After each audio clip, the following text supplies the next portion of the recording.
One of the world's top leadership and personal optimization leaders, Robin Sharma, tells us that in order for us to elevate our lives, we first have to own our mornings.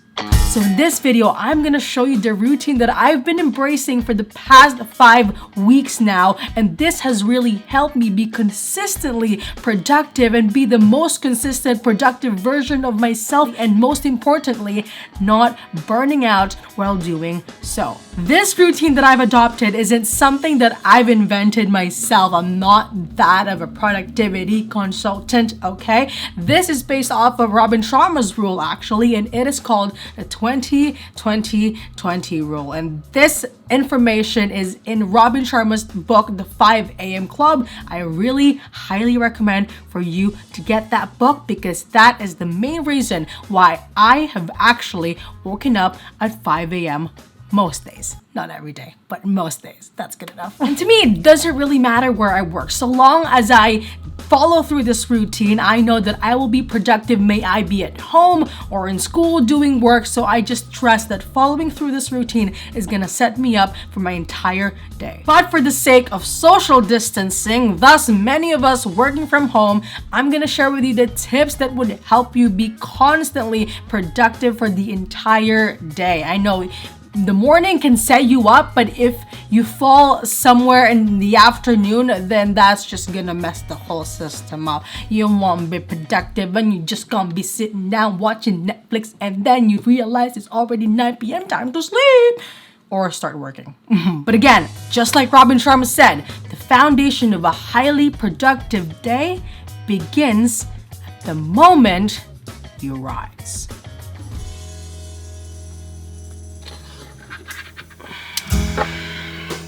This is me, and this is my low womanly voice. It's around 4:30 in the morning, and I happily beat my alarm today, which usually goes off at 4:45. In the early stages of my 5 a.m. morning routines, well, it hasn't been easy to wake up at 5 a.m. every dang day. Like, I have to get together this night routine of mine and make sure that this is going to help me wake up at 4:45 tomorrow morning so I can go out for a run and do whatever, be motivated, blah blah blah, motivated, blah blah blah. But you know what, it hasn't been easy. But what I found to have helped me get out of this like sleepiness zone is to play pop music in my ears.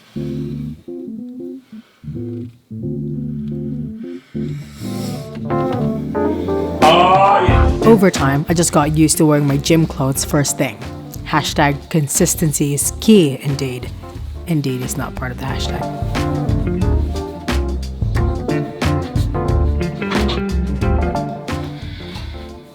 Another thing that I find helpful to wake me up is to drink a glass or 2 of water. Productivity consultant Chris Bailey said that drinking at least 16 ounces of water fires up your metabolism, hydrates you, helps your body flush out toxins, gives your brain fuel, and may even make you eat less. Dang.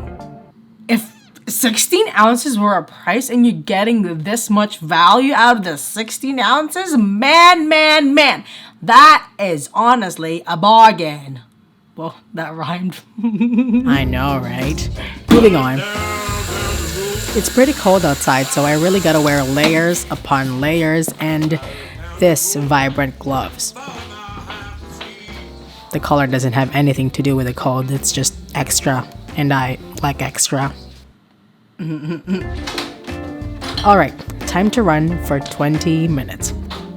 So here's the main motivating factor for me that's actually kept me waking up at 5 a.m. and running first thing. Like, I could wake up at some other time of day, but I continue to follow this 20-20-20 rule, yes, and run or exercise, sweat up first thing in the morning. And this information that I'm going to be sharing with you is, again, based off of this book, The 5 a.m. Club, and I really stress on you getting this because it is such a well-written book, and I really want you to have the knowledge, the wisdom that Robin Sharma is sharing, because it's not just coming from him. This is coming from the highly effective people, may they be living right now or passed away. I was gonna say dead, but you know what? Let's not say that word. But okay, factually speaking, the moment you wake up, this and early in the morning, this is when our cortisol levels or our stress levels are at its highest. And in situations like this is when the prefrontal cortex kicks in, and this is like the smarty pantsy part of your brain, and it'll whisper to you constantly to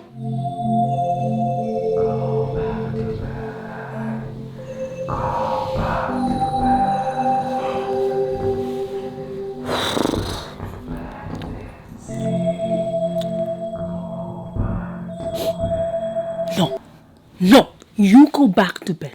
I'm gonna get up now. I'm gonna get up now and have a great day. You're gonna thank me later, okay? Stupid prefrontal cortex.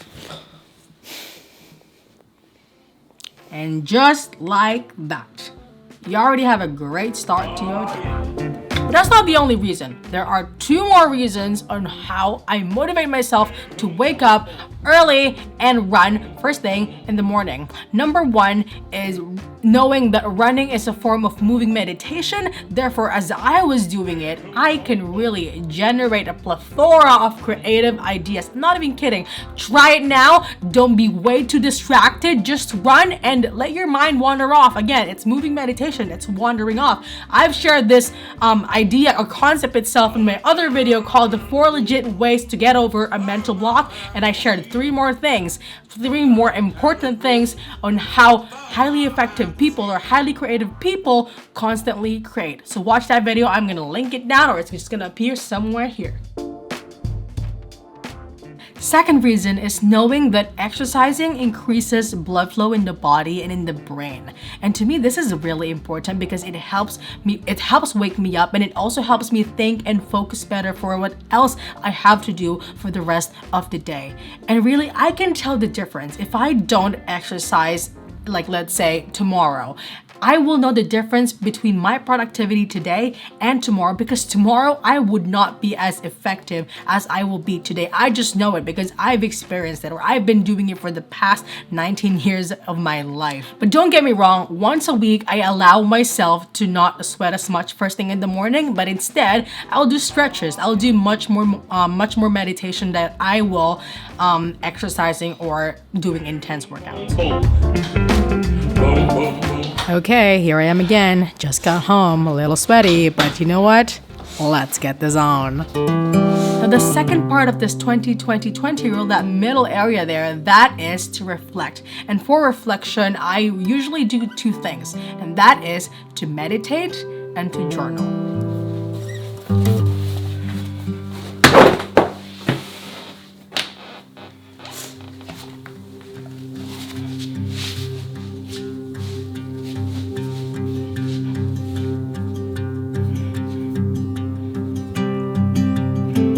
When meditating, I try to calm my thoughts and focus on what matters. Part of my meditation practice is my morning prayer.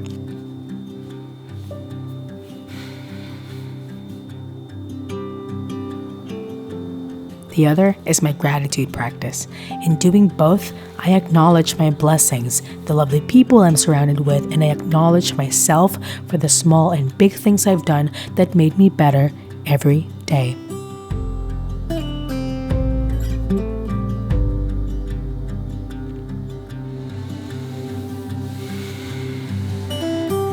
When journaling, I reflect on what happened yesterday, what went right, what went wrong, and I constantly remind myself to stay on purpose. I talk to my future self, basically. The final step of this 20-20-20 rule is to grow. For me, this time is usually taken up by writing my day's schedule, which helps me review my goals. In other situations, I read a chapter of a book, but for the most part, I just write myself a realistic to-do list.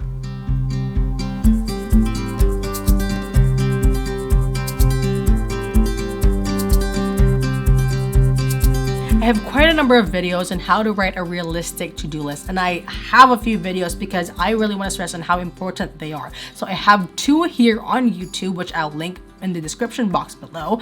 And I also have one, I think this is also really important, and this is about how to write a realistic to-do list, which you can only access on IGTV. So follow me on Instagram at vincelyn.s. So that is my transformational morning routine. Much thanks really to Robin Sharma for sharing this book to the world. He's written this book for 4 years, but of course, prior to writing that book, he has had a lot of experience mentoring the top leaders in maybe the business industry for the most part. And those people got a lot of hustle and motivation in their mind. So the fact that I read that book and has motivated me to wake up at 5 a.m. means that it's such a good book. And it's not just me. There's a lot of people out there. And also, I've already gotten 2 of my friends to purchase this book, and they are reading it hopefully all the time. But even if not, it is such a good book to have, if you, especially now that we're all self-isolating ourselves. Yeah, again, great book. Link in the description box to have Amazon deliver it into your doorsteps. But you know what? There might be delays because